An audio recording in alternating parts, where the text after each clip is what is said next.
Hello all எல்லாருக்கும் good morning. எப்படி இருந்தேன்னா இப்படி ஆகிட்டேன் அப்படிங்கிற மாதிரி கத்தார் 4:15 மார்னிங்லாம் வந்து வெயில் பல்ல காட்டிட்டு இழிக்கிறதெல்லாம் மாறி போய் இப்போ 6:15க்கு ரொம்ப கூலிங்கான கிளைமேட்டாக சேஞ்ச் ஆகிடுச்சு. இன்றைக்கி வந்து என் பெரிய பொண்ணு சன்னுக்கு எக்ஸாம் இருக்குது, சயின்ஸ் எக்ஸாம். ஸோ அதனால் அவங்க ரொம்ப சின்சியராக படிச்சுட்டே இருந்தாங்க. செகண்ட் கிரேட்லேருந்தே 2 பசங்களையுமே இண்டிவிஜுவலாக நீங்களே படிச்சுக்கணும் அப்படிங்கிற மாதிரி விட்டுட்டேன். ஏன்னா எப்போயுமே நம்ம ஹெல்ப்பை டிபெண்ட் பண்ணக்கூடாது அப்படின்ட்டு. மேத்தில் மட்டும் எதாவது டவுட்னா வருவாங்க. அண்ட் செகண்ட் லாங்குவேஜ் வந்து தமிழுக்கு வந்து ஃபுல் ஹெல்ப்புமே தேவைப்படும் அவங்களுக்கு. மற்றபடி அவங்களே அவங்களோட ஒர்க் எல்லாமே பார்த்துப்பாங்க. ஸோ அதை நினச்சி நான் ரொம்ப ப்ரவுட் தான். அதனால அவள் கேட்ட ஃப்ரைட் ரைஸ் தான் இன்றைக்கி பேக் பண்ணி லஞ்ச் பாக்ஸுக்கு கொடுத்து விட்டுருந்தேன். நாங்கள்லாம் படிக்கிறப்போ உங்களுக்கு என்ன வேணும், இது வேணுமா அப்படிலாம் கேட்க மாட்டாங்க.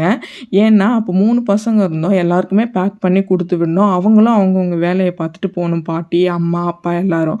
ஸோ அதனால் இது வேணுமா அது வேணுமா அப்படிங்கிற ஹேபிட்லாம் கிடையவே கிடையாது. உங்கள் வீட்டில் எப்படி இருந்ததுன்னு சொல்லுங்கள்.